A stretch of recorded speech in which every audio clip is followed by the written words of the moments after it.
Sandi başlı Srigalu Mata Sandi başlı Srigalu Mata Sandi başlı Srigalu Mata Sandi başlı Srigalu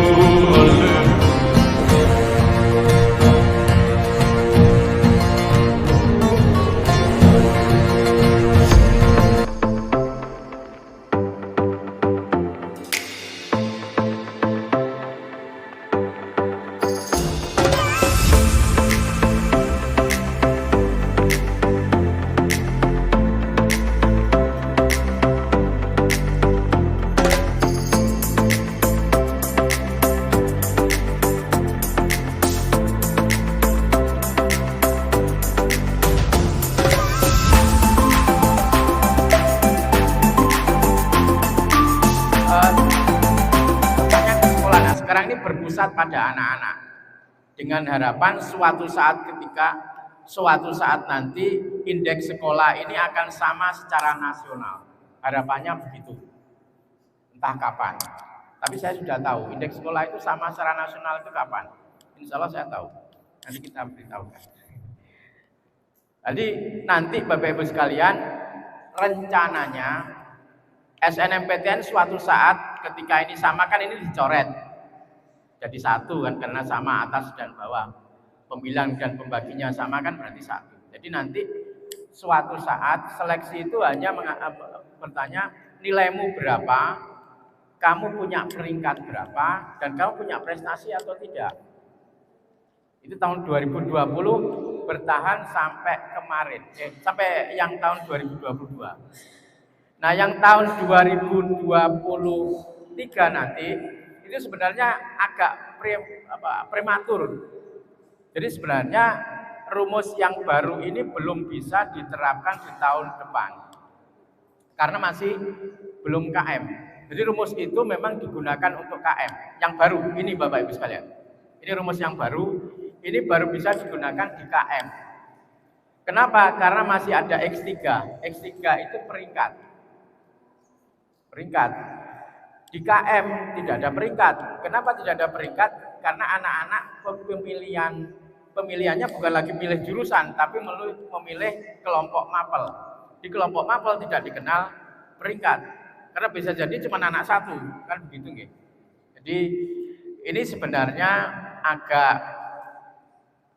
prematur dan memang ada perubahan. Jadi di rumus baru itu ada X4 yang tadinya prestasi, Anda punya prestasi atau tidak, itu prestasi tidak diletakkan di sini lagi. Prestasi itu untuk mengetahui Anda cocok apa tidak. Nah, X4 yang di sini apa?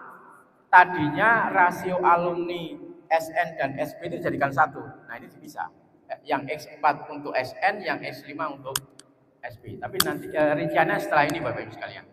Jadi Bapak Ibu sekalian, yang nanti akan dinilai itu ada 7 rinciannya demikian. Pertama, X1 itu yang dinilai adalah akreditasi sekolah. Akreditasi sekolah yang dinilai semuanya. Sebelum ini yang dinilai itu semuanya kecuali 2. Standar pembiayaan dan standar sarana prasarana itu tidak dinilai. Tapi untuk tahun depan itu semuanya dinilai sehingga yang dilihat adalah nilai akhir. Ini standar isi, standar proses, standar kompetensi lulusan, kemudian sarana prasarana, kemudian pembiayaan dan seterusnya, tenaga pembelajaran, tendik itu semuanya dinilai dan yang diambil adalah nilai akhir. Jadi bisa jadi sama-sama A yang satu lebih tinggi dari A yang lain. Demikian. Itu yang pertama. Tapi belum tentu akreditasi rendah anaknya tidak diterima. Karena ini hanya salah satu saja Bapak Ibu sekalian. Salah satu saja. Ya, masih banyak penilaian yang lain. Yang kedua itu rasio jumlah, bukan jumlah. Karena selama ini yang kami tangkap di sekolah itu pemahamannya jumlah. Yang diterima itu jumlahnya berapa? Oh bukan Bapak Ibu sekalian. Yang penting itu bukan jumlahnya berapa. Yang penting itu yang daftar berapa, yang diterima berapa. Jadi bisa jadi sekolah Bapak itu yang diterima baru 1 ITB, tapi ternyata yang daftar ya 1 itu bisa mengalahkan skor yang diterimanya berapa ya? 10, tapi yang daftar 100 Pak. Nah itu bisa gitu Pak. Artinya apa? Triknya adalah ketika nanti Bapak Ibu mendaftarkan siswa-siswanya, maka wajib difilter betul. Ini nanti anak-anak kalau daftar ini pasti diterima. Memang harus dilihat potensinya betul. Jadi kalau enggak, maka yang rugi adik kelasnya, yang rugi sekolahnya. Jadi yang didaftarkan berapa dan yang diterima berapa itu penting, bukan berapa jumlahnya. Karena kalau berapa jumlahnya, maka bahaya bagi sekolah-sekolah yang baru. Ini belum apa-apa sudah kalah duluan. Dan sekolah yang usianya jauh lebih lama pasti akan menangan terus. Karena secara jumlah mereka pasti akan menang. Sehingga yang dilihat adalah yang daftar berapa ya. Nah, kemudian yang diterima berapa. Itu yang nanti akan dinilai per sekolah. Artinya apa? Supaya sekolah-sekolah yang baru muncul punya. Jadi misalnya saya Jawa Timur, Ibu Jawa Barat. Kalau di UI, karena UI sekarang kan miliknya Jawa Barat juga, maka kalau nilai saya sama, maka yang akan diprioritaskan adalah ya, yang Jawa Barat. Jadi indeks wilayah itu kalau di UTBK tidak mempengaruhi nilai, tapi mempengaruhi prioritas. Tapi di SN, indeks wilayah mempengaruhi nilai. Masuk salah satu variabel nilai data pendukung yang lain atau X8. Demikian Bapak Ibu sekalian. Kemudian anak-anak yang dinilai adalah data siswa mencakup keseluruhan nilai mata pelajaran. Itu bisa rapot, bisa yang lain.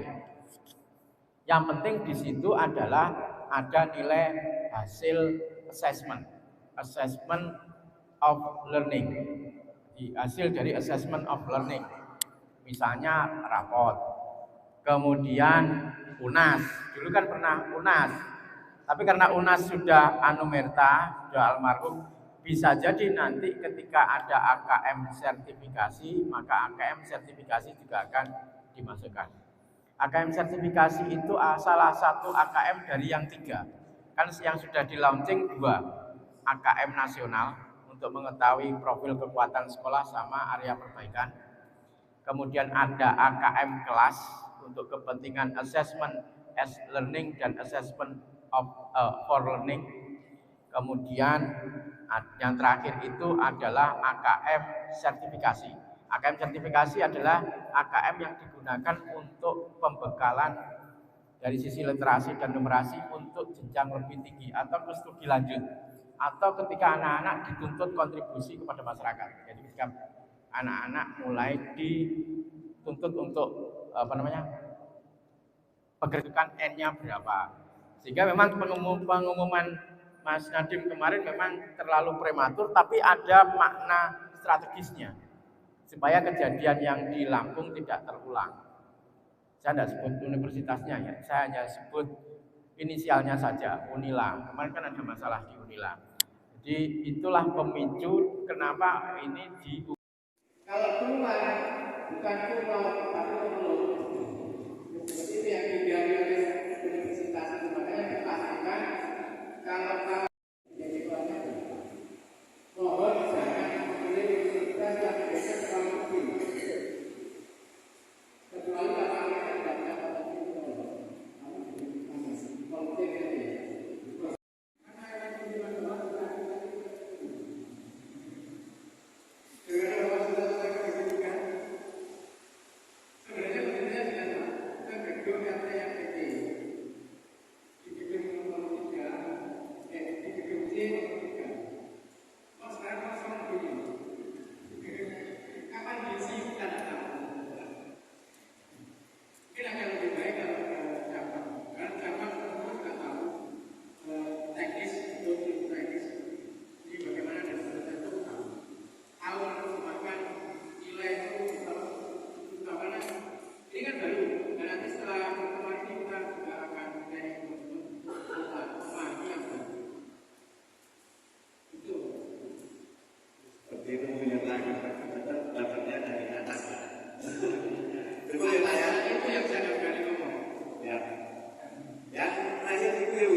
Saya mengikuti Pak dari tadi penjelasan sejauh ya.